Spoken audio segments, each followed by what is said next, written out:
Hello and welcome to episode number 90 of The Pitcher or the Hitter, the podcast by the M-SABR Dynasty League for the M-SABR Dynasty League. I am Cam. I'm Sahil. And what a fun week it was. Trade deadline week. A lot of big moves, a lot of smaller moves, one huge move, one move so huge that we're not even going to talk about it this episode. We are dedicating an entire second episode to that move, as well as the Fernando Tatis drama. Which we'll get into then as well. A lot of drama this week. We couldn't even fit it all into one episode. But that's huge. Big week in the matchups as well. Big standings shift as two of the top four teams go down. A third one almost goes down. And the playoffs are just all looking topsy-turvy. Yeah, a lot to cover. How do we want to begin? Do we want to start by talking about the trades? Yeah, let's talk about the trades. And I have to say, this might be, I can't think of a more consequential week or more crazy week in league history. Between the upsets, we're so close to the playoffs and how that affects the playoff matchups and just the number of trades that were made. I mean, man, what a week it has been. But yeah, let's dive into these trades here. Since we last discussed, there have 11 trades have gone down. I quickly want to review the trade deadline predictions we made before the deadline. And we said the team that made the most trades before the deadline, we predicted to be Jake. Actually, he only made one before the deadline. That's interesting. It was just the Devin Williams deal, which we'll get into a second. What team is the most surprisingly quiet at the deadline? We both said me. Well, hold on. Which team did make the most trades? Oh, what team did make the most trades? Okay, so it looks like Erik made 3 trades. That looks like that might be the most. EVO also made 3 trades. Conor made 3 trades. It looks like a bunch of teams who made 3 trades were the winners there. You made 2, Yuki made 2. I only made 1. There are some notable teams who didn't make a trade at all. But yeah, it looks like a 3-way tie with 3. The team that is most surprisingly quiet at the deadline, we both got this wrong. We said it was going to be me. And I will admit, if I didn't make that Trey Turner deal, I had no intention of making any deal. So we had the right line of thinking there, but that didn't come true. Which major league player do we expect to get dealt that does not get dealt? I said Jarred Kelenic. I was right about that. You said Trey Turner. So you were not right about that, but you were right about our next question, which was which major league player who we do not expect to get dealt gets dealt. You said Corey Seager. I said Kyle Schwarber. Schwarber wasn't dealt, but Seager was. Shout out to you.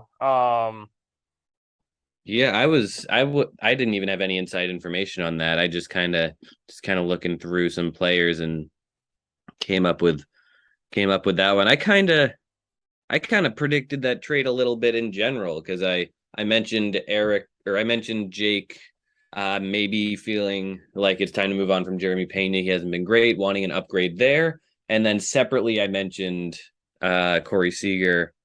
So yeah, a little bit omnipotent of me. No, it's funny. You're very, very omnipotent there, and I was thinking like as you were saying all the Trey Turner stuff, I've been negotiating the Trey Turner deal at that time, and I was like, this boy's dead wrong. But of course, I didn't say anything. Who was the best major league player dealt at the deadline? You said Joe Musgrove. I said Tony Gonsolin. Neither of them were dealt. The correct answer, of course, would have been Trey Turner. Yeah, I was close at one point to acquiring Tony Gonsolin for Anthony Volpe, plus Ooh. some other stuff. Volpe and Rizzo and some other pieces were being floated around there. But my other deal for Montgomery and Valdez kind of took that off the table. Yeah, that makes sense. I think once he got them, he didn't really need another starting pitcher. Number of trades in between the time of recording and the deadline over under 16. You said under, I said over. The under hit. There was after the time of recording I just said the number. It's 11 trades occurred. So, um, the number of players and picks dealt in the biggest trade over under 6. We both said over. I said 10. You said 8.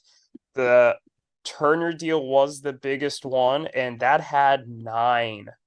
Uh, Ah, so just short for we did me. both hit the over though. Yeah, we both hit the over, but it was in the middle of our numbers there. And the number of combined players and picks dealt between the time of recording and the deadline. I said 75, you said 55. Um, I probably should have counted the number before we came on air. Let me see if I can get that quickly. While I'm counting this, you know what question I wish we would have put on here was the number of 2,100 third round picks that you acquired. Uh, Ooh, that yeah, is a good question. I got two. I just one of them, but I missed a chance to get two. I was kind of rushing a trade through. it happens.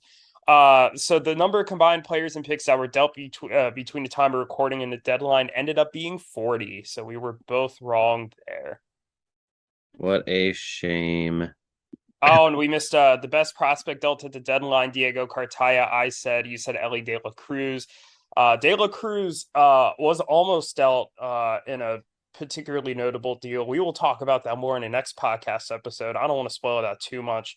But not a bad guess from you. And ultimately, we didn't hit on too many of these predictions, but I sure had fun making these predictions. I think you did too, Cam. Um, Absolutely. let's talk about the real deadline. Um, and the first trade that we're going to talk about, I think, was the second biggest trade of the deadline. But with the flow has agreed to trade Jeremy Pena, Mike Clevenger, Alex Cobb, and Bo with the Flow's 2024 first to the Flex and Bellies in exchange for Corey Seager and the Flex and Bellies 2025 second round pick. Cam, I'm going to let you give your thoughts first. Yeah, so this was, I guess, one that I a little bit predicted. I like this deal for both sides. I've always been pretty high in Corey Seager. I know I've been higher than you on Corey Seager in general. Um, I think, yeah, definitely maybe would have liked the Bellies to get one more, um, to get a notable prospect, to get a name brand guy, a big hitter. There's a specific word I'm looking for that I can't find. Just a top tier prospect I would have liked, but overall, Jeremy Pena, I know he's struggled the past month or two ever since his hot start, but he's still showing he can hit the big league level. And he's super young. He's a rookie. That first rounder as well will be a good get for for them if they draft wisely. That's a top 100 prospect right away. And then Clevenger and Cobb, Jake was trying to cut down on pitchers. So that kind of explains that. I was kind of hoping that the Bellies could trade those guys for a pick or a prospect at some point later. It didn't end up happening, although there's, I guess, no huge rush to get it done by the deadline. They can always flip them for a pick down the road. Overall, yeah, like I was saying last week, Corey Seager's a great get for Jake. Um, he's just an upgrade in general over Jeremy Pena for this year, and who knows about going forward, but at the very least for this year and maybe even for the next couple, he's an upgrade. I like this deal for both sides. I wish the Bellies could have gotten a little more, but I'm not too upset for them. Yeah, no, I certainly thought this was an interesting deal for both sides. I think both sides accomplished a lot of what they wanted here. I mean, look, Corey Seager is 28. In theory, he could have been part of the next great Flex and Bellies team. Um, I think what's always held me back with him, so he has 26 home runs this year, which ties his rookie year number when he had 26, but he hasn't been hitting for as much power the prior few years, and there hasn't been a ton of speed. He's posted solid OBPs, but like he's like the ultimate type of like great floor player, but I don't think the ceiling is super high. Like I think he could be like put up a few 30 home run seasons with a solid OBP for the for the Rangers. I mean, interestingly, this year he's been selling out a bit for power, and the OBP's been down there. So it's kind of, would you rather have the OBP version of Seager or the power version of Seager? But regardless, I think he's a really nice get for Jake, and I know Jake kind of wanted a little more solid infield depth. I like Jeremy Pena a lot. He's cooled down since the hot start. He only has a 290 OBP, but he has 16 home runs and 7 stolen bases and 404 plate appearances. I think as he gets a little more acclimated, maybe the OBP goes back up, he gets some better plate discipline again. The plate discipline numbers were pretty decent in the minors. I think he certainly has a bright future ahead of him. The starting pitchers weren't particularly relevant to me. I mean, Clevenger could be interesting. I was actually discussing Alex Cobb with them at one point. I think both of those pitchers will eventually get flipped. The first round pick, I think, is I value that as roughly a top 100 prospect. And I think you're right. It would have been nice for the Bellies to get another young prospect or maybe replace Clevenger and Cobb with somebody who is a little bit younger. But I think this is a pretty solid package overall. I don't have a ton of complaints about this deal from them, from their perspective. So, Yeah, a lot of it really is anchored on how well Jeremy Pena does for the rest of his career. Is he more the player he was the first 2 months, or is he more the player he's been the last couple months? That remains to be seen.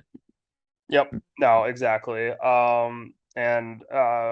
Certainly the Bellies had confidence he'll be like the first 2 months. I have confidence he will too. So that's why I think it will be good for both sides. But let's move on here, unless you have anything else to add. Nope, let's do it. All right. Next trade, Deep Sea Devers agreed to trade Jeffrey Springs and Mark Vientos to Benintendi's Chicken Tendies for Max Kepler. You started on the last one. I'll start here. It only took us 2 podcasts of us just bashing Ruthvik's offense for him to really go out and acquire some bats. Max Kepler is an interesting one because I always feel like the expected stats for him are better than the actual stats that he puts up. And at some point, he'll be 30 in February. You kind of get to be like, okay, this is who he is. He only has 9 home runs this year, 3 steals. He really popped off in the 2019 Juice Ball season with 36 home runs and 90 ribbies, 98 runs, but hasn't come close to replicating that. I think he's a fine addition for Ruthvik. He certainly didn't cost a lot. I mean, Springs was one of his worst starters. He didn't have a ton of depth offensively, but he had a ton of depth on the pitching side. I feel like Vientos has kind of gotten pushed down in the Mets rankings like a bit compared to Brett Beatty. And I wonder if maybe that kind of hinders, Vientos' ability to come up and, really make an impact in the short term. Well, I think Alex did a really nice job in getting some good value for Kepler that honestly I didn't expect that he did. I also get this move for Ruthvik. So I think it's a win for Alex and Zach, certainly. And I think Ruthvik accomplishes what he set out to do, and that's acquire more immediate offensive help. Yeah, no, I like this deal a lot for Ruthvik. And we can see, we'll talk about his team a lot later. He had a tremendous week. But yeah, no, Max Kepler is someone that I never ended up asking about, but I always kind of wanted to. And for this price, I would have been happy to do a deal like that. Yeah, Springs, I didn't even realize he was starting. But I think he's more the hybrid role, kind of. Gotcha, like I think with an opener, stuff like that. So he's been a little tricky to really pinpoint. Yeah, but either way, yeah, I think it's a solid deal. Okay, yeah, he kind of has been in that hybrid role. The next deal is another big one. Conor trades Anthony Santander to Ruthvik, another outfielder going to Ruthvik for Jameson Taillon, Ronzi Contreras, and Jason Adam. Yeah, another similar to the last one. Ruthvik got a pretty good outfielder, and these are we've told Ruthvik, we've said on this podcast for a year now that He should go after good good position players, not like the flashiest guys per se. I wouldn't say Max Kepler, Anthony Santander are flashy, but they're the type of guys that his team should go after just to kind of fill out the back of his lineup. He does it again here. Contreras is certainly interesting. He's having a decent year, but kind of hard to find a spot for him on the roster. He had his prospect eligibility run out. Um, Tyone, I've always been worried about the injuries with him. And Jason Adams, just another reliever. I think this is another good deal for Ruthvik. I'm impressed. This might be the best deal that Ruthvik's made in like the past year, in my opinion, or certainly my favorite one. Uh, I haven't been the highest on Santander in the past, but what I love about him this year is he's finally gotten the walk rate up to a respectable 8.6%.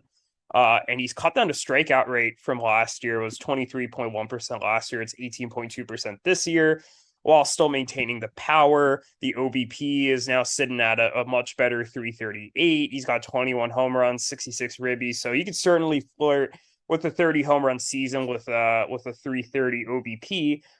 And he's only 27 years old. So he could be a long-term piece for Ruthvik's outfield. I mean, I think you're right. He's not a flashy, it's not like he went out and got a Trey Turner or a Mookie Betts or I'm trying to think of other big players who were traded recently, but I can only think of my players. So but anyways, he's a perfect fit for his outfield. And really did not cost a lot. Like I like Tyone, but I think Tyone, there's a lot of similar players to Tyone that could be acquired for not a ridiculously high price. He's a starter with a Such as low Alex K rate Cobb. and a 4 ERA. Exactly. He's basically Alex Cobb, right? You could go out and go and get Alex Cobb, for a cheap price. Jason Adam has been one of the top holds guys this year, but like you know, um, it's a holds guy. They're replaceable. I think Roansy Contreras is interesting. I think if he doesn't pan out in the rotation, I think he's going to end up being a pretty nice bullpen arm for the Pirates. But I don't think that's a reason for with Ruthvik starting depth for him to necessarily hold on to him. Number one, but also I'm kind of curious from Conor's perspective as a win now team. With Contreras, he has to be on his major league roster now because he's past the innings limit. I'm just kind of curious if Contreras is the type of guy you want on the roster during a playoff push. So that'll be interesting to watch. Contreras hasn't had the strongest year or anything, but while I like the Santander haul better, Conor certainly got some interesting pieces. Yeah, no, as much as I like this deal for Ruthvik, I also like it a lot for Conor. His yeah, Tyone could definitely help him down the stretch if he puts together a good start or two. As a team in the playoffs, you can definitely rely on a guy who gets saves and holds, like Jason Adam does.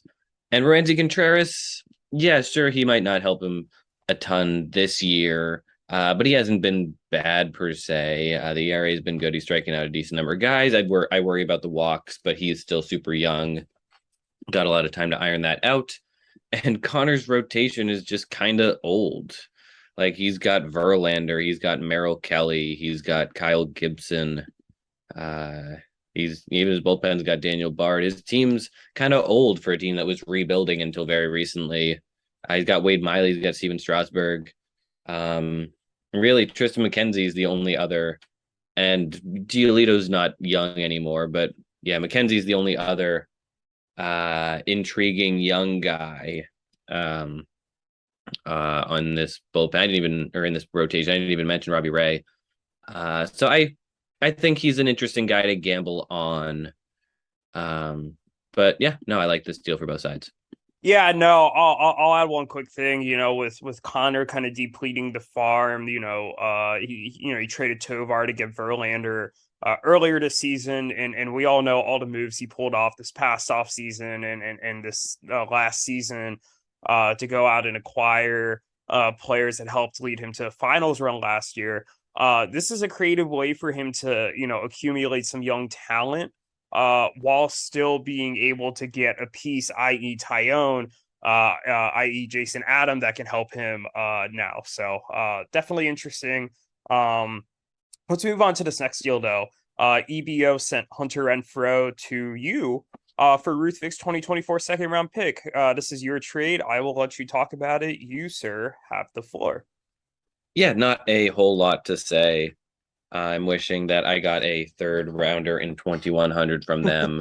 But I'm just kind of, this was one that both of my trades are the same way.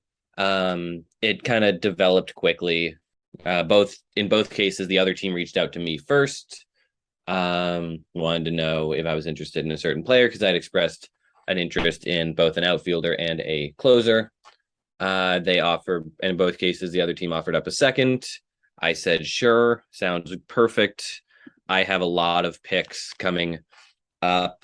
I still have a lot of picks coming up. I've got 2 firsts and a second and maybe a third this year. And then next year, I don't have any seconds, but I've got 2 the following year. Yeah, just kind of spreading out my picks a little bit for players who will help me this year. And I might as well, I'm already kind of lumping them together. I might as well talk about my Robertson deal too. Yeah, go for it. Go for it. Give the listeners the details of the trade. Yeah. So the Robertson deal worked the same way. As 11:51. I was kind of well, I was hanging out with Lexi. I was trying to get something done at the last minute, but not the most paying attention to the deadline. I said I want a closer. Yuki reached out about Robertson. I expressed a little bit of worry about his ability to get saves, which kind of immediately went away when Sir Anthony Dominguez got hurt the following day. So that kind of was fortuitous for me. I'm sure Robertson will get both saves and holds, but I'm very happy to get the saves. All in all, the deal with Yuki took 6 minutes to process. 6 minutes from him offering up Robertson to the deal being posted, which is very cool, very easy. I love simple deals like that. The deal with EBO was pretty quick as well. They reached out. They said something in the early afternoon about Hunter Renfro. Nothing really came of it for 7 hours, but then it gets to be 10:30. Sully says, hey, what about Renfro for a second? And then 6 minutes later, once again, the deal is being posted into the channel. And I think Renfro helps my offense. I've had a lot of injuries. I've been dealing with a lot of injuries lately. I've currently got 9 guys on the IL, needing to be on the IL. And then including a couple of my outfield eligible players. So very happy to take on Hunter Renfro. And I think I made 2 little moves. I love the little moves that help my team, like the Gene Segura trade, getting him for not much. The Jock Peterson trade, getting him for not much. I think these are the deals that make me happy with my team, at least. I can't say that it's what brings a championship because I haven't won a championship, but it's deals like this that make me very happy. And just kind of the grind instead of all the flashy deals you make. Yeah, I mean, I wouldn't say every deal I've made to acquire someone has necessarily been the flashiest. I think one of my favorite additions this year has been Tyler Anderson for 2 second-round picks. And your Wainwright deal last year was not very flashy either. Yeah, the Wainwright deal wasn't flashy, and he was huge for me down the stretch.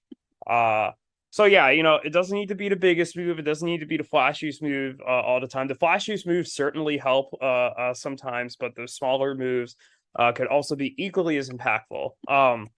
And speaking of smaller moves, Conor traded his 2023 second round pick to the Crone Zone for John Birdie. I like this for both sides. I don't think Andrew really had any reason to hold on to John Birdie.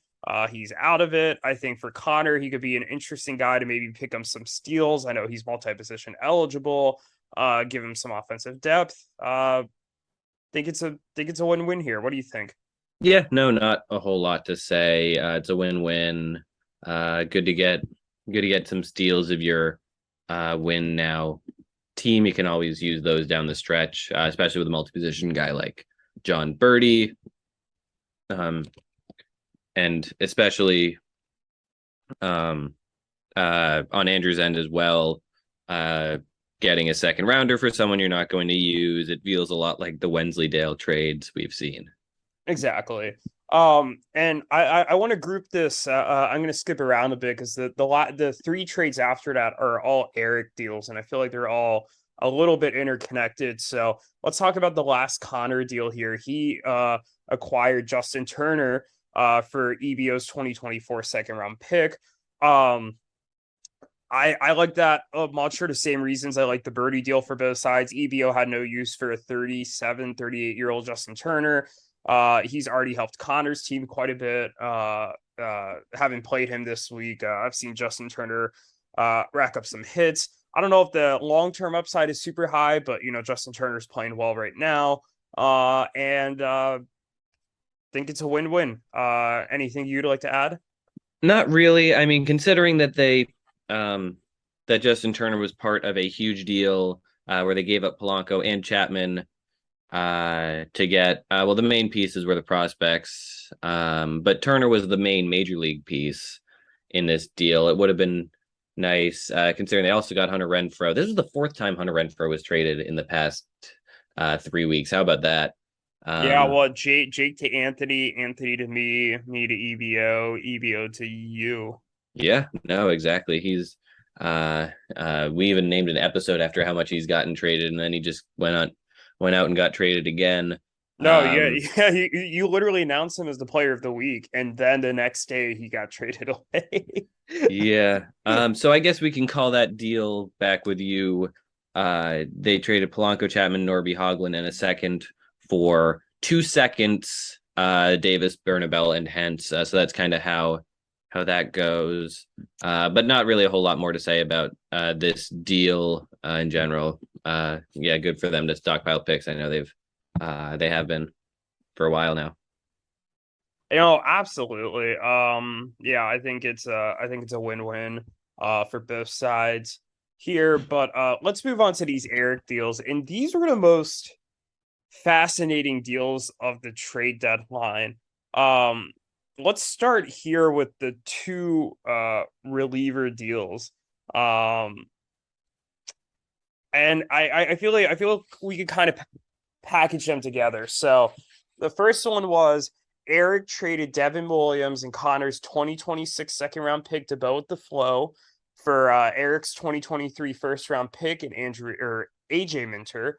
And then a few minutes later, Erik traded Anthony's 2023 second round pick to Anthony for Andres Munoz. I'll say right now, I love one of these deals for Erik, and I'm a little confused by the other. Um, what are your thoughts? Yeah, so he's trading saves for holds. Um, yeah, Andres Munoz, I like as a cheap acquisition. He's super young. He's getting holds. He has the potential to get saves in the future. Really, because that is a good bullpen in Seattle, but who knows? He's young enough that he can eventually become a closer. Um, without too many weird things happening. And also he's very good right now in a very important category. The other deal is interesting for sure. He got a first rounder as well as AJ Minter. Um, Although that first rounder is his, so I'm sure he's expecting. Well, it's going to be, assuming he makes a playoff run, that'll be a very late first rounder. And then Connor's 2026 second. I don't know. I mean, with his farm looking kind of barren, that could be a very early second. So he didn't really. He may have only moved up like 3 or 4 picks plus a couple of years. And then giving up Devin Williams, I know you had a lot of thoughts that you were telling me off air, so I'm not going to spoil them too much. But really, my thought is sure it's okay to go all in on punting saves, but on the other hand, if you get a saves guy dropped in your lap like that, like Devin Williams when Josh Hader got traded away, what's the point in getting rid of him? I guess. I mean, if he gets 2 saves a week or so down the stretch, that's kind of huge. That's good enough to I know you're not trying to win saves, but if you get 2 saves in a week, that can win you 25% of matchups. It's not going to win you most of the time, but it's enough. Having an elite saves guy, if he does turn out to be an elite saves guy, can kind of. There are a lot of teams that are punting saves, and there are a lot of teams that just kind of have weird weeks with no saves or with one save. Looking at the scoreboard from this week, you and Connor both had one save this week. Anthony and the Bellies combined for one save. EBO had no saves. So like, I don't know. You can, if you get a guy who's steady getting a couple saves, you can flip a couple category. You can flip that category without a whole lot of effort, a quarter of the time, which could make a big difference. I agree with a lot of what you said. I'll talk about the Munoz deal first. I think Munoz is developing into someone who can be the next Devin Williams. He's really electric. He's looked good for the Mariners this year. I do think that closer's role is the future for him. Right now, I think he's getting some ancillary saves, but it looks like the majority of the save opportunities are going to Paul Sewald. But regardless, he is in a high leverage role. I think that's more than a fair price to pay for Munoz. So I think Erik made a great deal there. The Devin Williams deal, you confused me a bit. I think you were right about the difference between the picks. It's certainly at the end of the day might not be that huge of a difference, even if Conor's pick is a few years from now.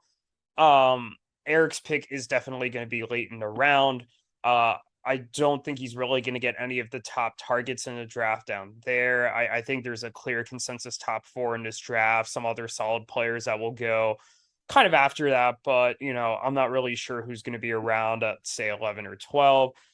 I like AJ Minter a lot. He's had a fantastic season as a holds guy this year. My only concern with Minter is that they did just acquire Raisel Iglesias. In addition to having Minter and some other interesting bullpen arms behind Kenley Jansen. And I wonder if that's going to limit some of Minter's holds chances the rest of the year, but that is, the type of player that Erik is targeting. And look, I have no problem with Erik wanting to pursue a holds heavy strategy, because honestly, that's a strategy I've been pursuing the past year and a half. I led the league in holds last year. I was leading the league in holds this year as of yesterday. But like when you have an elite reliever like Devin Williams, I have a hard time giving him up. Like you mentioned with the saves, just getting a couple, we could win some matchups. I'm largely punting saves, right? I have Helsley and Sewald, but they're not consistently getting saves all the time, and they're often racking up holds instead. Conor has Josh Hader. That's really his only closer, and he just got taken out of the closer's job. It's a closer by committee there. So then you're looking at Hader versus Williams. Who do you think is going to get more saves in a week? And that could certainly go in either direction.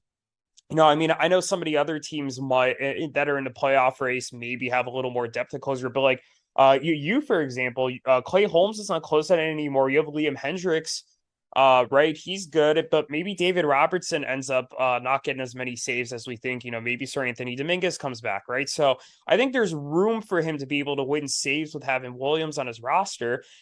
And even if he doesn't, he's getting an elite ERA, he's getting an elite whip.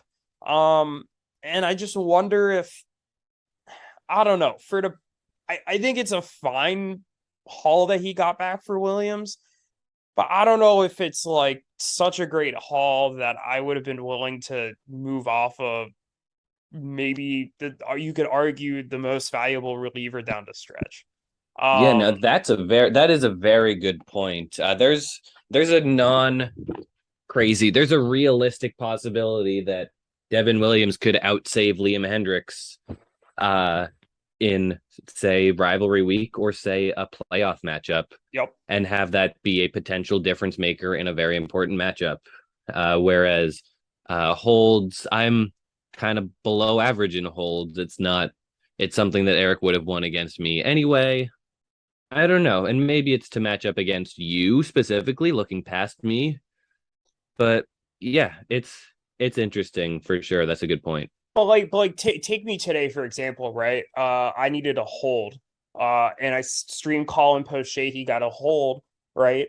I get that Colin Poche doesn't have quite the ERA and whip that Minter does. But like functionally, what is the difference between those two when you know that they're not the top holds guy for their team? The difference is one of them is available in free agency to pick up and down, and one of them isn't. Uh, so while I think Minter's a good addition for Erik, I don't know if he's like the end all be all of holds guys. I think there's a couple holds guys out there who I think are really elite and really worth trading for. But those guys are the guys who I know have the eighth inning role locked down. They're going to pitch that eighth inning every time. Kendall Graveman, for example. Kendall Graveman is a garbage whip. The whip is close to 140 this year, and I don't really understand it because the ERA is plenty low. But the difference is Tony La Russa exclusively pitches him in the eighth inning. That has value because I can predict that. AJ Minter before the Raisel Iglesias deal, I could predict that he was probably more likely than not going to come in the eighth inning. I can't say that anymore. So that drops the value a bit for me. The last thing I'll say about this is so Erik and I had talked about another deal involving Devin Williams, and when I turned this down, he almost immediately accepted that deal with Jake. It was Devin Williams for and a third round pick for Pete Crow Armstrong and Kendall Graveman. And had he been able to do that, I think that makes a lot of sense because he's getting his holds, but he's also getting somebody who I think is like a top 30, top 40, top 50 prospect, however you want to rank him. I don't think the pick he's getting back is quite at the level Pete Crow Armstrong, and I think this makes it more of an even exchange. It doesn't make sense for a winning team, as opposed to one where he clearly wins. So even if he takes a little bit of a hit now, it's probably worth it in the long run. Yeah, but Yeah, that's a good point. But one more trade was made this week. It was another Erik trade. Do we want to briefly go over this? Because this is another interesting one for sure. yeah, briefly might be hard with kind of our reactions to this one, but Erik traded Saya Suzuki to Yuki. I like the rhyme there. For Tyler Freeman. This was to give you all some context where I was at. Alex came down this weekend to visit me. We went to Camden Yards. They scored 25 combined runs, and it was firework night, so it was late. So I was driving us back at like 11:45. We got in the car, and I was like, all right, it's your job to read me any trades that happen while I'm driving. And he reads this one at the last second. I'm like, are you sure you didn't misread that? Like Saya Suzuki for Tyler Freeman? With the Saya Suzuki hype train in the offseason, Saya Suzuki, the first round pick Saya Suzuki, the guy who went, I believe, 7th overall in our draft, or 6th overall. It was 7th overall. Being traded for Tyler Freeman. Like Tyler Freeman is not a relevant prospect, really. He's back of the top 100. He's not a nobody. Okay, but like look at his numbers in AAA this year. The 371 OBP is nice. Like I'll grant you that, but his slugging percentage is lower than his OBP. He had a 364 slugging percentage. He had a .084 ISO. He had 6 home runs and 6 stolen bases. Like that's just when you put that up in real life, that doesn't translate into anything really at the majors. Like yeah, that's probably a usable player for the Guardians who probably profiles as like a utility guy, but he does not have the upside of Saya Suzuki. And I don't think it's particularly likely that he's going to do something that is like super fantasy relevant. Maybe he has a hot streak or two and he gets picked up, he's streamed a little bit, but like I don't think he's a guy that you're like going gaga over. I think Erik's been trying to trade Suzuki for a little bit, and I know of some of the other trade talks that he was discussing him in. But like maybe he just wanted to get Suzuki off of his roster for just to have roster space for this last push, and he didn't think Suzuki was going to do much of anything. to help that. So he's like, I just have to give him off of my roster at any cost. But even then, that just feels weird. Like Suzuki has the talent, and he started off the season hot. He's cooled down a bit, but he could at a snap of his fingers any moment just heat back up, kind of something clicks, and he could be. Yeah, I hate throwing this phrase around, but he could be a league winner over the next 5 weeks. Um, and for Erik to trade him away doesn't make a whole lot of sense to me. Um, I think it's a huge buy low opportunity for Yuki. I think he did really nice there. And I think Erik just jumped the gun with Suzuki. I would have no problem with him trading Suzuki if he got, a fair price for him. And he was just like, I think this player is going to help me now. Maybe Suzuki's going to do better in the future. But I need the immediate production now, and I think that this player is really going to help me, and maybe there's some upside with this player I'm acquiring over the next 2 years too. But to get him for a prospect that's not really a top prospect, and to sell him for pennies on the dollar, just really really baffles me. Honestly. If I was him, like, maybe Erik just really likes Tyler Freeman. Maybe there's something I just don't know about Tyler Freeman, and I've been wrong before. But like, I wonder if Erik would have been better off saying, "Hey, I'm going to give Suzuki a couple more weeks. Give him the next 2 weeks plus. Maybe assuming probably at that point, maybe he assumed for sure he was going to get one of the buys, right? That gives him 3 weeks, and if he doesn't pan out after those 3 weeks, and he really want that roster spot for the playoffs, just cut him then." And the only thing you're potentially losing out on is Tyler Freeman, and I mean, I think you're thinking of Tyler Freeman like he's a 300th ranked prospect and no, some flash in no, the pan. He's a back of the top 100. He's 106 on Fangraphs. He's top 90 on Fan Tracks. It's not like he's to pick a name at random. It's not like he traded Saya Suzuki for Justin Henry Malloy. okay, but like, what do you think? What do you think Tyler Freeman does in the majors? What do you think? What do you think the numbers look like?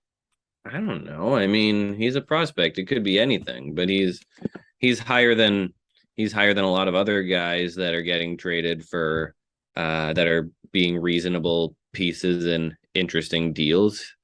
I He's higher than Jordan Westberg. He's higher than uh, uh, McAble.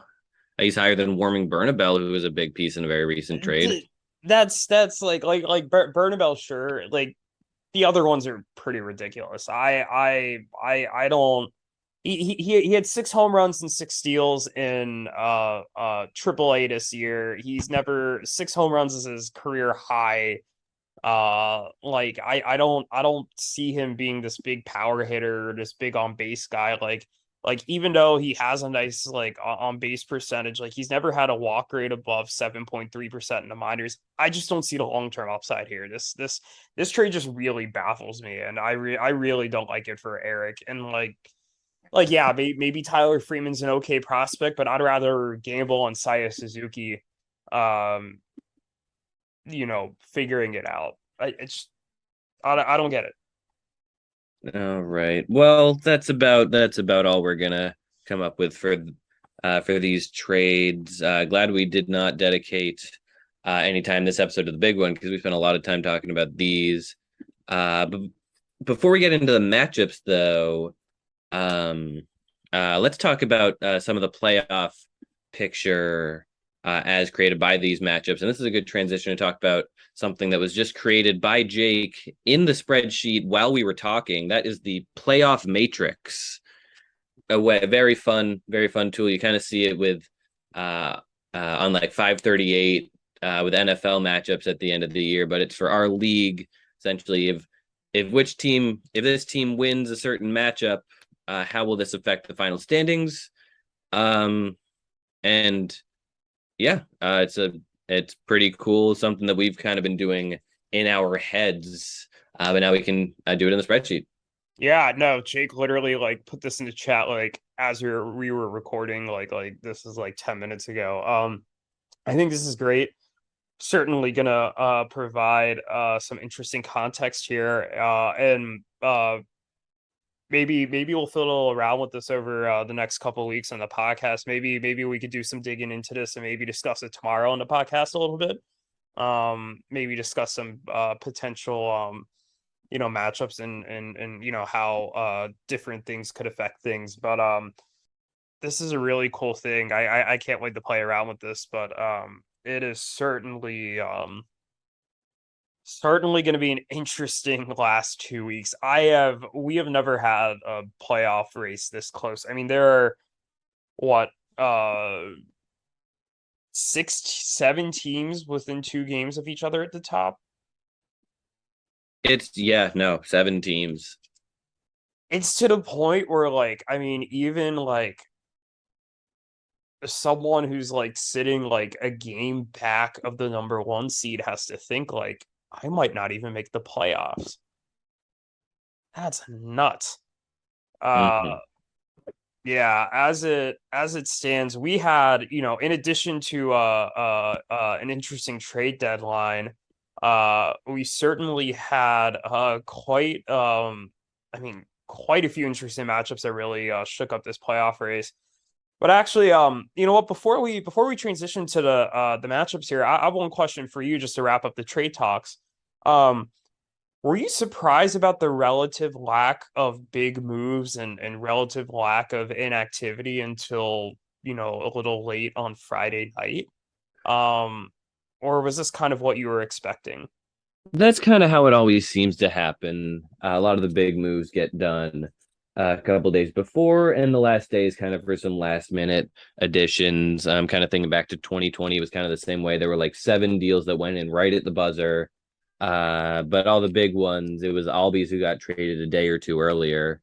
That was kind of the marquee of the deadline. So I'm not surprised now.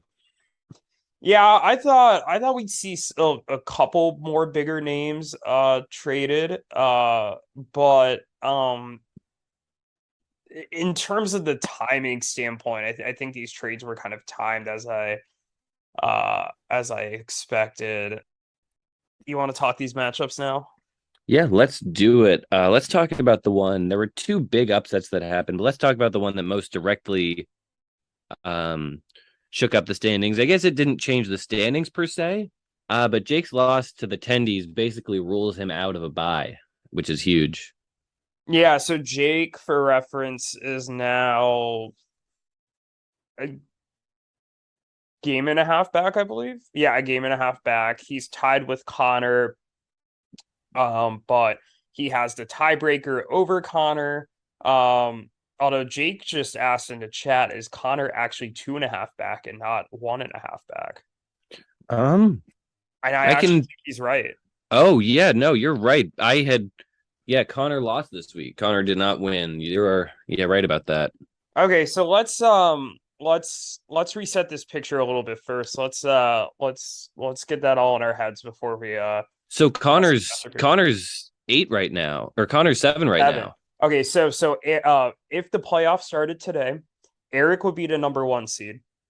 Um, I would be the number 2 seed. Now, Erik and I have the same record, but Erik won both of his matchups against me this year, so he holds the tiebreaker, and there's no chance that I take that over. Cam, you are the 3 seed. You are a half game back. Jake is the 4 seed. He's a game and a half back. Yuki would be the 5 seed. He is 2 games back.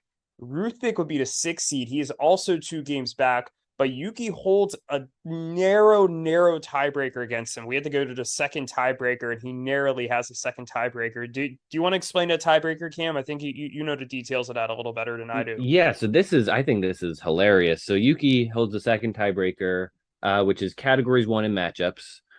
Yuki has won 12 categories, lost 11, and tied 1 against Ruthvik. They split their series. Yeah, so he's got half a category lead. In their second matchup, Luis Arise hit a home run for Yuki. He has hit 7 home runs all season, but he hit one for Yuki on the final day of a matchup to flip home runs from a 7-7 tie to an 8-7 win for Yuki, giving Yuki a 7-4-1 win instead of a 6-4-2 win. And thus making it 12-11-1 instead of 11-11-2 in overall categories. Ruthvik leads Yuki in Roto, which means that one Luis Arraez rare home run gives Yuki the tiebreaker lead over Ruthvik, and since they don't play each other again, it will make a big difference in terms of seeding this year if they remain tied. Yeah, yeah. Not only seeding in the playoff race, but if it ends up coming down to the two of them and they have the same record at the end of the season, which is very possible, and there's only one playoff spot up for grabs, it will go to Yuki. But yeah, so then that knocks Conor out of the playoffs. Conor is 2.5 back, and he is the 7th seed. But we're talking about Jake here first. Jake lost in what I'll call maybe one of the most significant upsets in league history, in terms of its effect on the playoffs and the standings and everything. The Tendies had 2 wins going into this matchup. Both the Flow had 10. The Tendies won 7-5. Alex won all the pitching categories. 82 Ks, 6 quality starts, 6 saves, 4 holds, a 2.52 ERA, 123 WHIP, all fantastic. And offensively, he just edged Jake out in homers. He had 9 homers compared to Jake's 7. And that was enough. As for Jake, not the best pitching week, like 5 quality starts, 4 saves, 3 holds, 73 Ks looks solid, but a 4.33 ERA and a 1.36 WHIP are not going to win you most weeks.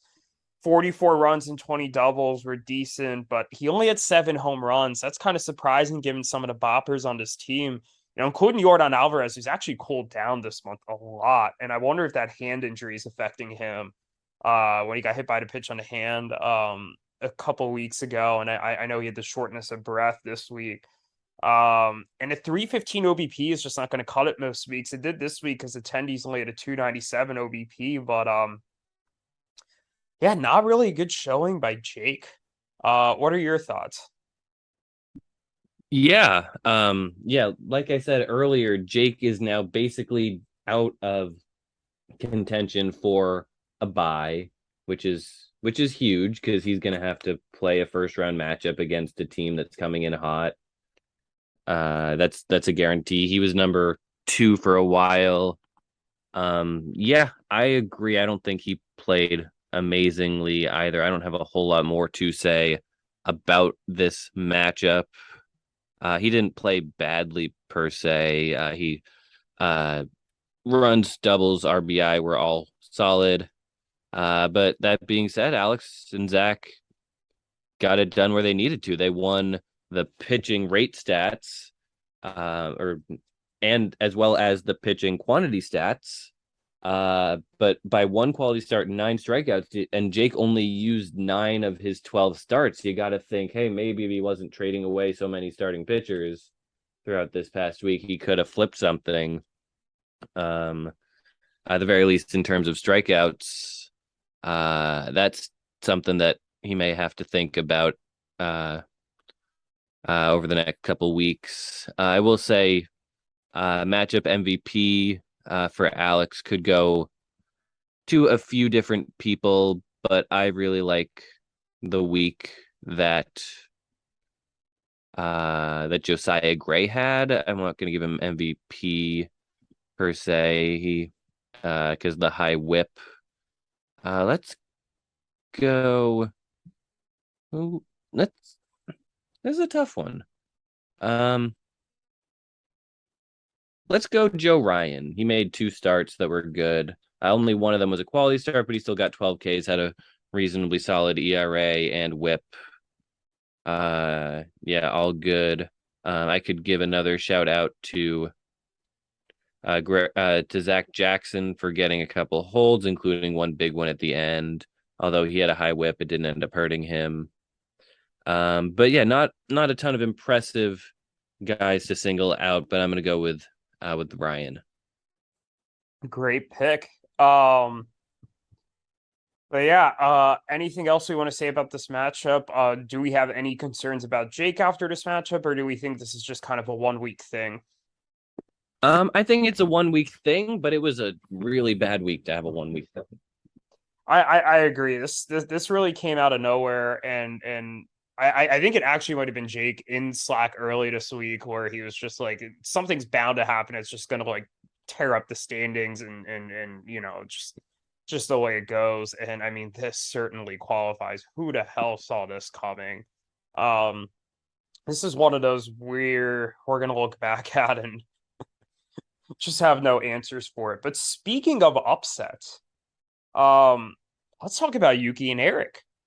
Yuki beat Erik 6-5-1 in a week where Yuki hit 5 home runs. Erik had 17 home runs and 54 ribbies and lost. Yuki, as usual, seems to dominate through the bullpen.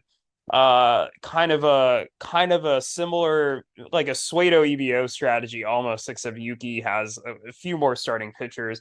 Yuki had 5 saves this week, 3 holds, a 2.70 ERA, and a 1.08 WHIP. Tie quality starts with Erik with 3, which is really surprising because Erik had he used 11 starts this week. And Erik has some really good starting pitchers. The fact he's only able to put up 3 quality starts was surprising. Uh, Yuki also won in steals big. He had 10 steals, and that was enough for him to pull out a narrow win. One thing to give this some context, Dylan Cease was supposed to start today for the White Sox and for Erik's team, but they got rained out. And you think with the way Dylan Cease has been playing recently, that Dylan Cease probably would have gotten a quality start. And had if he gets that quality start, I believe they tie. And that puts Erik a half game ahead of me for the 2 seed. As it stands, Erik still has the 1 seed because he owns the tiebreaker. But all of a sudden, he still has to play you again. And I know I have to play Jake still, and Ruthvik, and I know that you have some tough matchups too. You play Yuki next week, but it suddenly seems like all 3 of us have a shot at the number 1 seed. Whereas, the past couple of weeks, I've been talking kind of with the assumption that Erik was going to get the 1 seed and it really wasn't going to be much of a fight. Yeah, no, absolutely. Before I start talking about this matchup, did you say Suedo EBO strategy? Yeah, I realized, yeah, that might not have been the right word. Yes, pseudo, but I think what you Pseudo. had on the brain was Cueto, Plato, yeah. who I am naming as matchup MVP. He made 2 quality starts. He only struck out 5 batters, but he made 2 quality starts. He went 8 innings and then 8 2/3 innings. He only allowed 1 run combined across those 2 starts. He had giving him an 0.54 ERA and an 0.78 WHIP. Despite the strikeouts, which were never close anyway, the 2 quality starts ended up being massive for him, and the WHIP ended up probably flipping this, right, or at the very least uh, making it so that it wasn't like by a thousandth of a point. But yeah, Johnny Cueto was remarkable this week. Erik couldn't get his White Sox starter to go, but Yuki could. Yuki also had a great start from Miles Michaelis, and that was basically all he needed from his rotation. Great week. I'll shout out Dansby Swanson as well, who had 7 runs and 7 ribbies. Erik finally got the big hitting week that he's been waiting for. We've kind of criticized a lot of mediocre to poor hitting weeks from him in the past, but this was a stellar one with the 50 runs, 50 RBIs, 17 homers. Guys like, Jake the Rake Fraley had a good week. Shohei Ohtani hit well. Jose Miranda hit well. Eugenio Suarez hit well.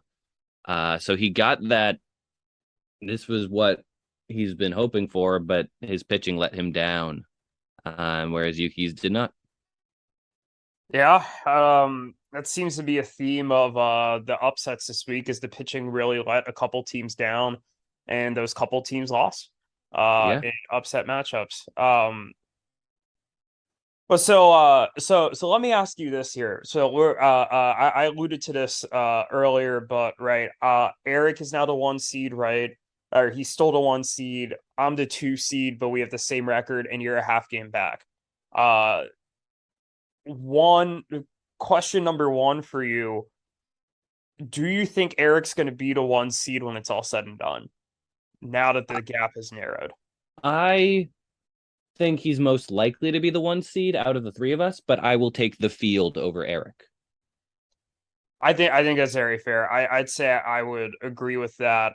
If I didn't have to play Jake next week, and if I had to, say play Anthony like Erik was playing next week, I think I'd say me because I think it would be more likely that I think it'd be pretty likely that like I would go 2-0 and he would go 1-1. But yeah, I don't see that. I'd still take Erik. But here's my second question. Um, my team's been playing a lot better over the last 2 months. My ERA's jumped from last to third. We've talked about some of Erik's offensive struggles the last couple of weeks. He wasn't able to pull off the win this week. Your team has been fantastic over the last few weeks, even despite just how banged up your team has been. We've talked about these as the consensus top three teams, and I think we're finally getting to the point where the consensus top three teams are the top three in the standings. Um, do you think Erik is still the number one team? I don't know. I have a deep impending dread that the top three are going to be the exact same as the top three from last year, and I'm going to have to face Erik in the semis again. Um, and that just seems like a nightmare. I mean, it's more of a nightmare for Erik, certainly, since he would be the 3 seed and out of the bye. But it just seems. I think all it would take is me beating Erik in rivalry week, and that's what happens. And that's kind of scary. Kind of scary for both of us, I'd say, especially well, Erik would just be coming off of a loss against me 2 weeks prior, if he ends up meeting me in the semis. So I guess I would have the edge there if this all comes true. But I don't know if that's the most likely scenario. You won me 2, Erik 3, like it was last year, but it's becoming more and more likely, and there's a very realistic path of it happening. I think so too. I think these are definitely going to be 1, 2, and 3 in some order. I wish I could tell you the order. I think a lot of it is going to hinge on my matchup with Jake next week. But yeah, this season start is finally starting to look like what we anticipated in the offseason, I think. And it is hard to tell. I don't have a great answer for that question. I certainly think my team has done the inverse of last year. Last year I won the first third team, but then won 3-3-1 down the stretch. This year I struggled early on, but I think I've now 7 of my last 8 or 8 of my last 9. Yeah, so 7 of my last 8 I've won. So, we'll see. It's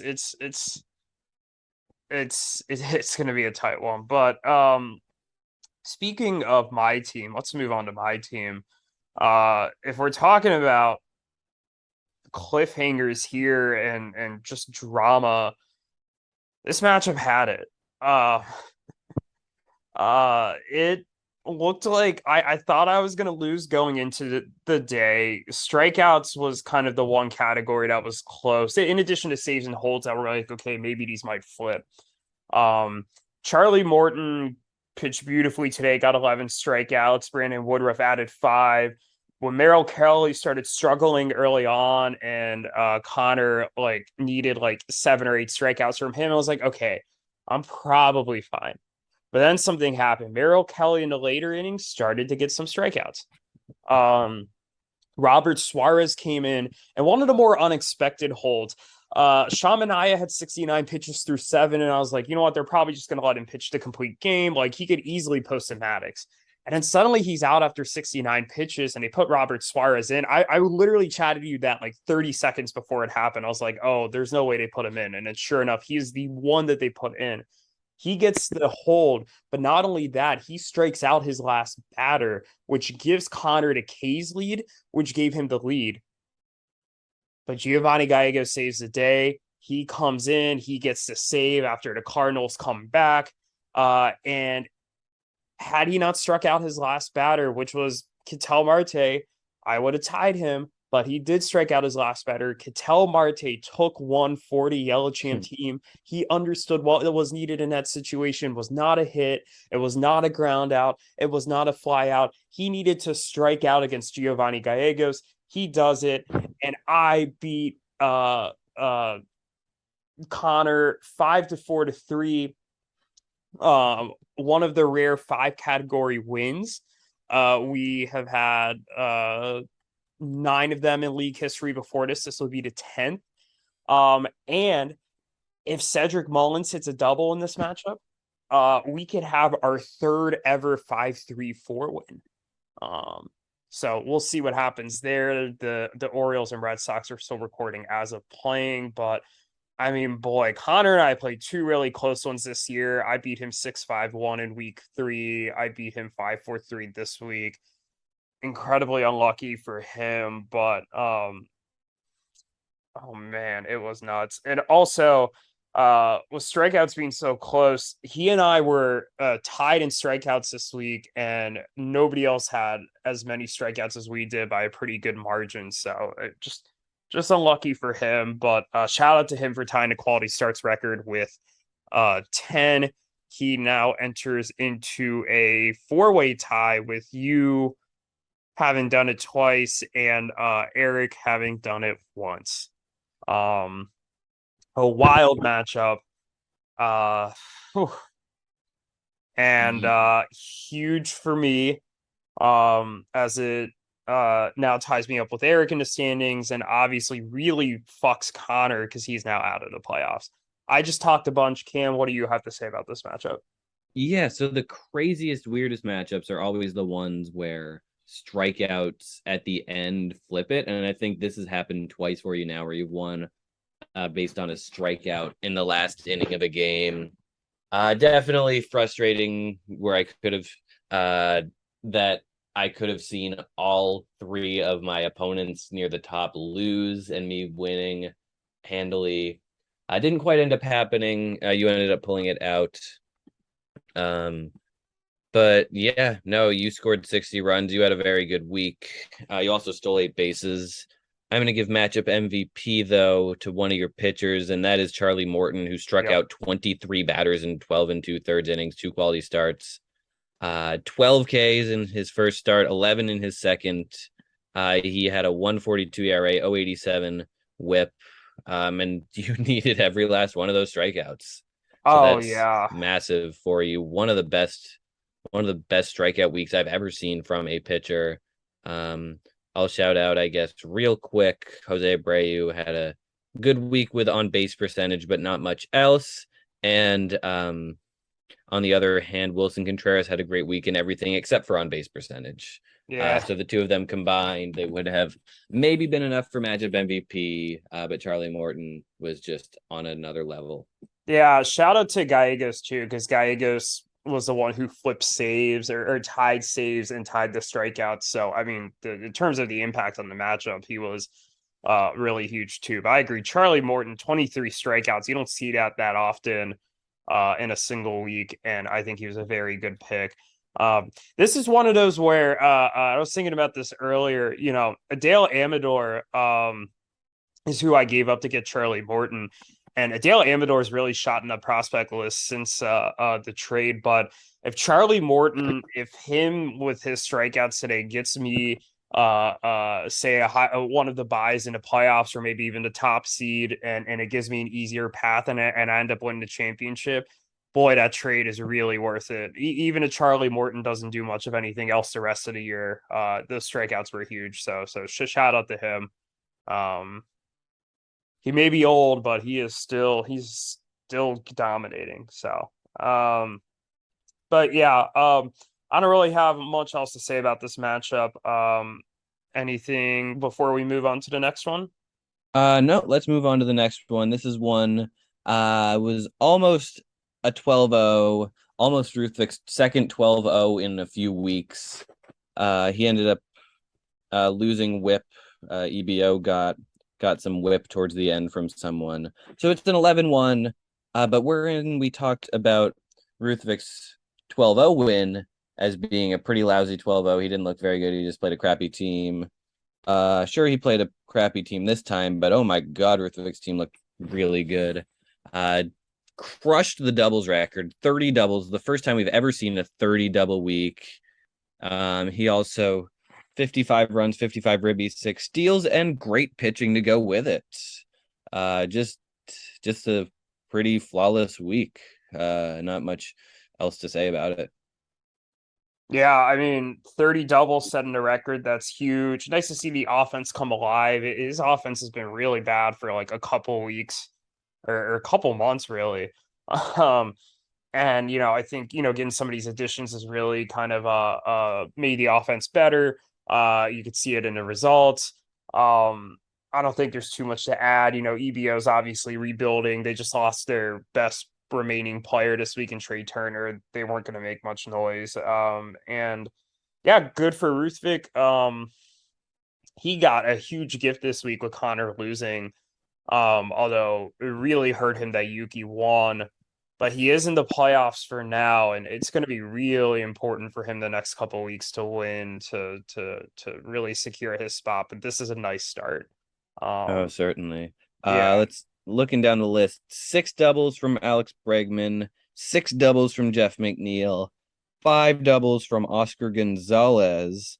But of those three guys who made up 17 doubles just between the three of them, Alex Bregman had the best all around week.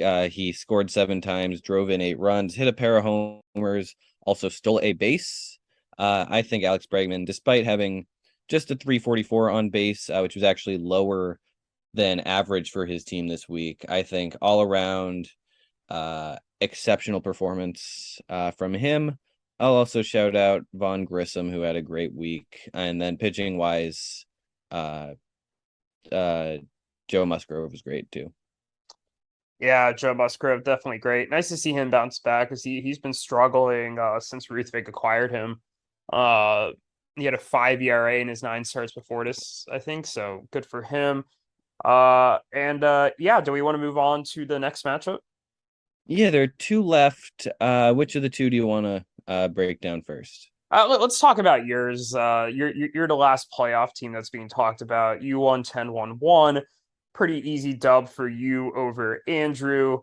I think it would have looked a little closer if Andrew didn't accidentally leave a couple starters on his bench early in the week. I think he would have tie quality starts, probably taken over strikeouts.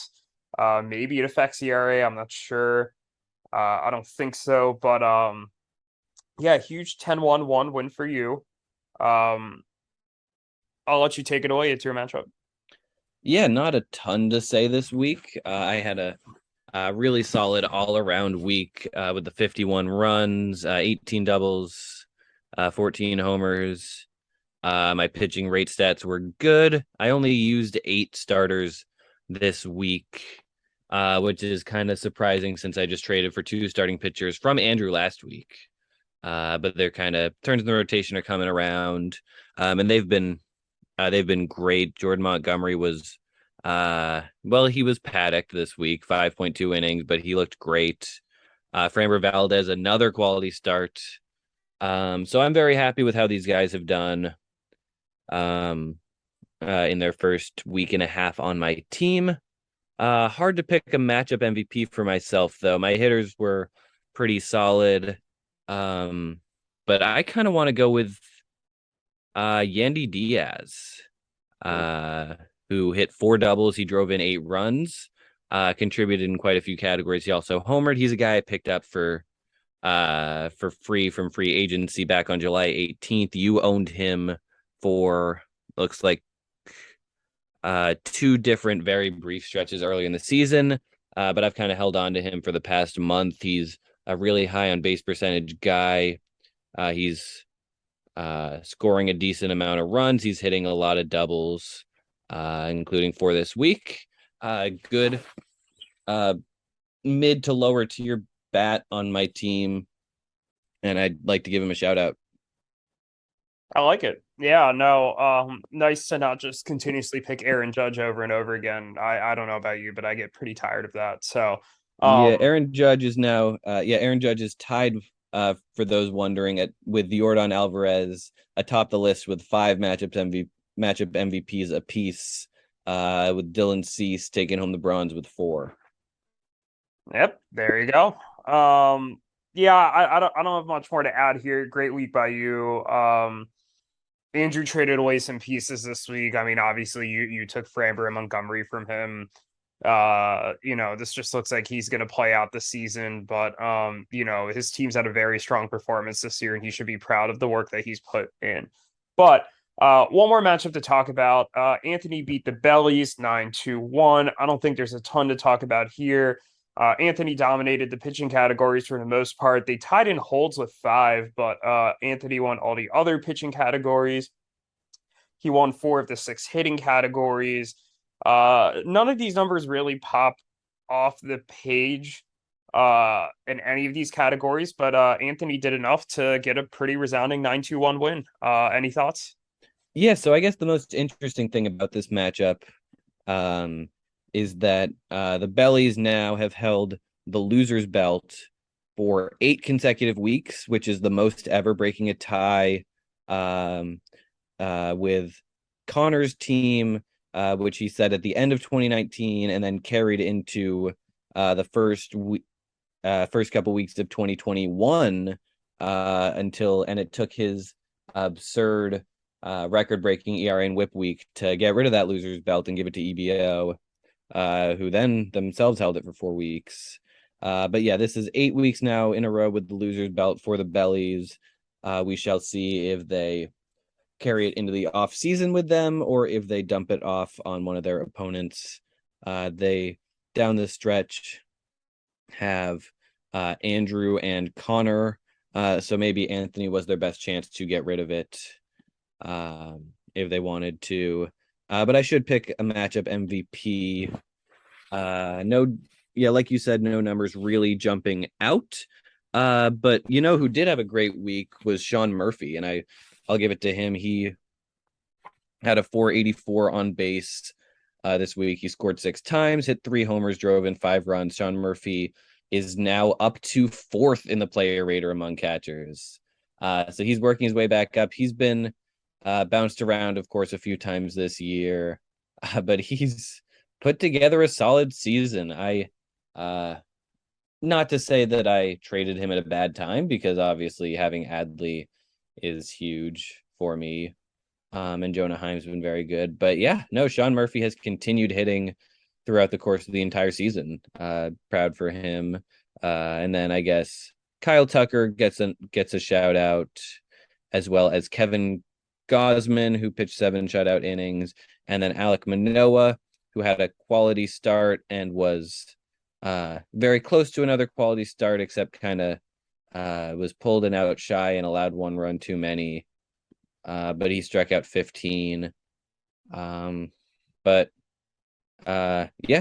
Murphy, matchup MVP for the week. And what that means is that all 6 matchup MVPs this week are a first timer, which is very fun and new. It's a lot of fun. Yeah, it's nice to have some. It's boring hearing Judge and Kellenic and all the same names over Kellenic. Or sorry, not Kellenic. I don't know why I said. You know what? I opened up the trade deadline prediction sheet to get to our weekly prediction sheet.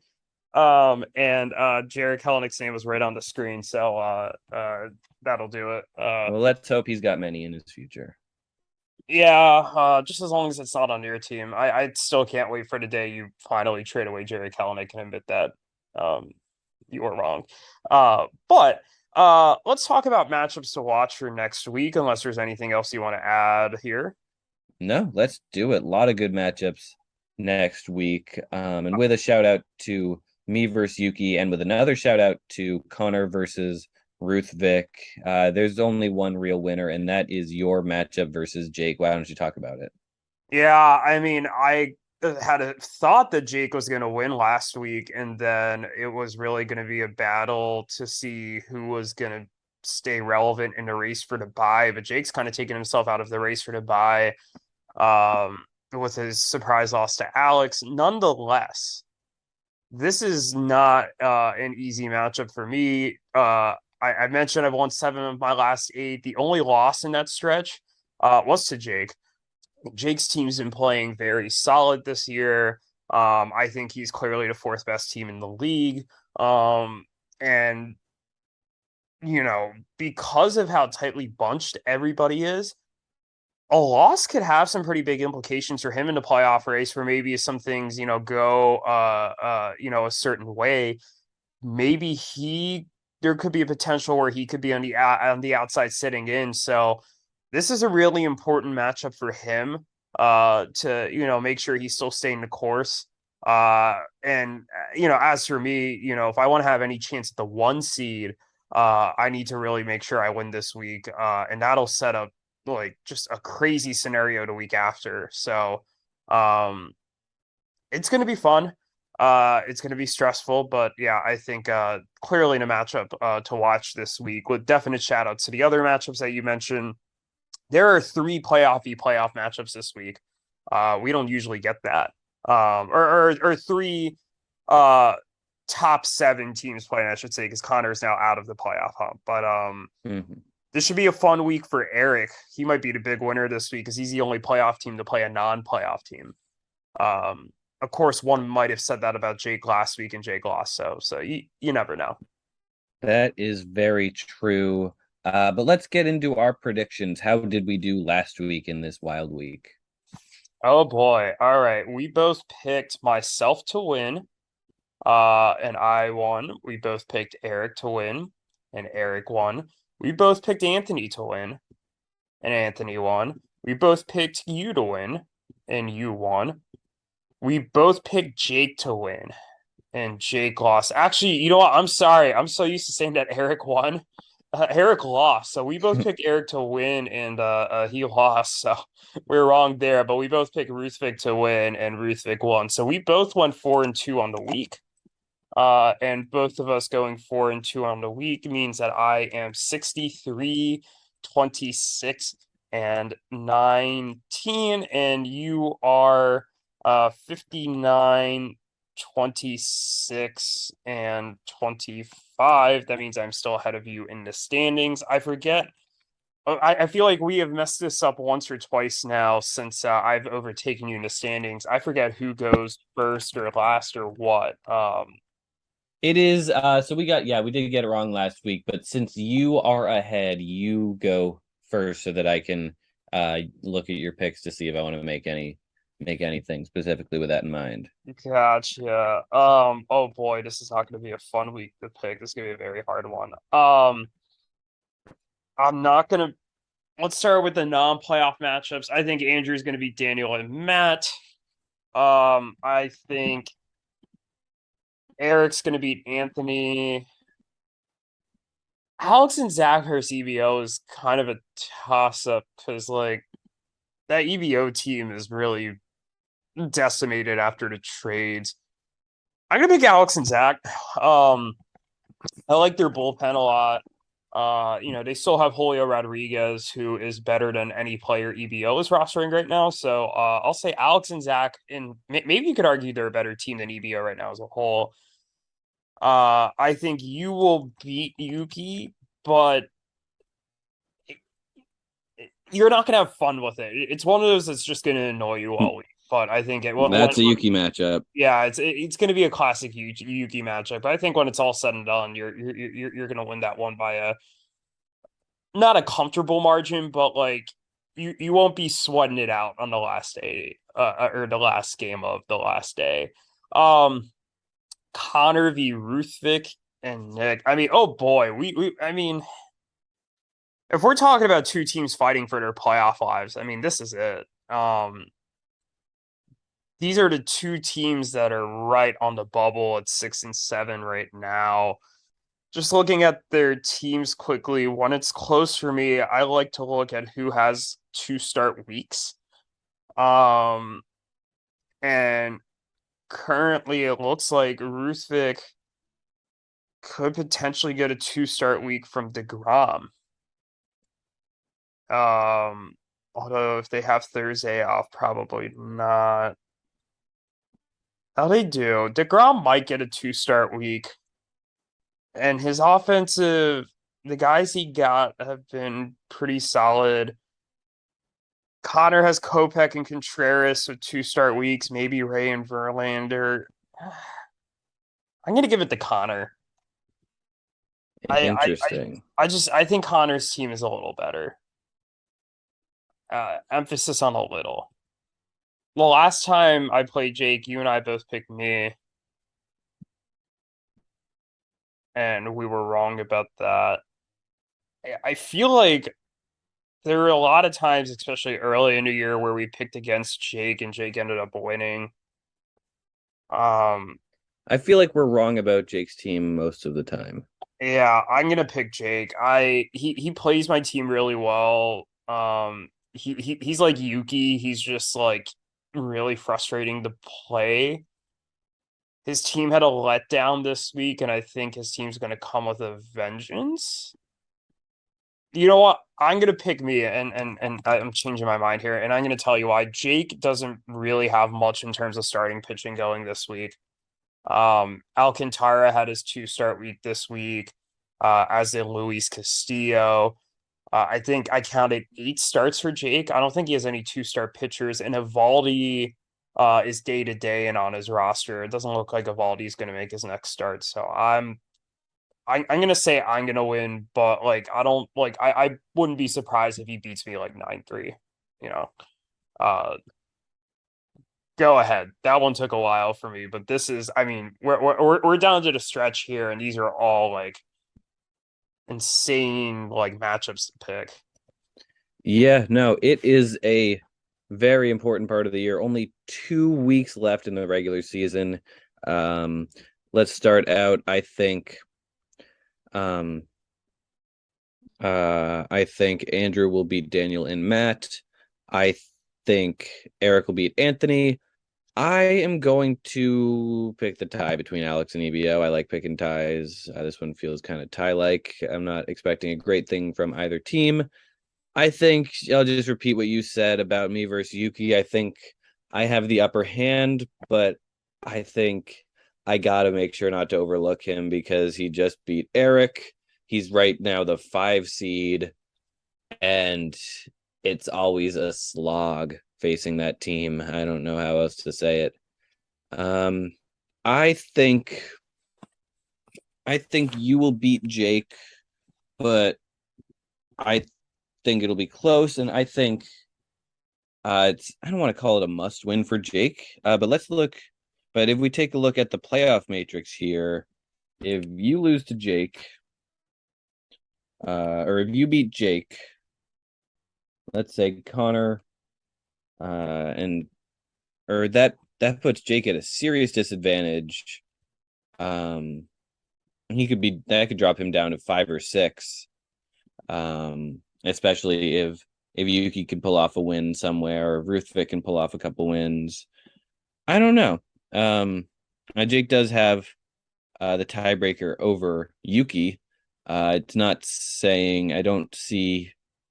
Oh yeah, no, Ruthvik has a tiebreaker over Jake, so that could create some weird tiebreakers. But I think that'll end up happening. And then the final matchup we have is Conor versus Ruthvik and Nick. And I am going to go with Ruthvik, partly because you picked Conor, but also partly because I have a little more faith in this team after the deadline than I do in Conor's team after the deadline. Interesting. All right. Well, those are our picks. Stay tuned for our next episode that's going to come out later this week. Where we discuss the Tatis no deal. We discussed the Turner deal. We'll have some special guests, including EBO, both Zane and Sully, and we may be able to get on air the other team that I was competing with, for Trey Turner. I'll leave that as a little bit of a mystery. Maybe I've already mentioned who it is live on the podcast, but if I haven't, I'll leave it a little bit of a mystery, and we'll see. We'll have them on, and yeah, stay tuned for a rare in-season special.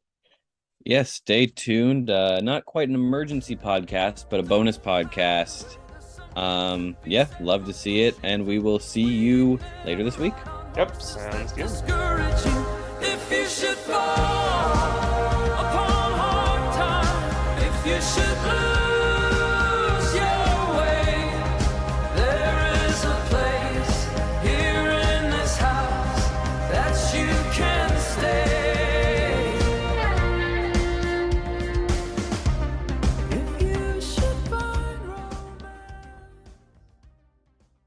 this podcast is good.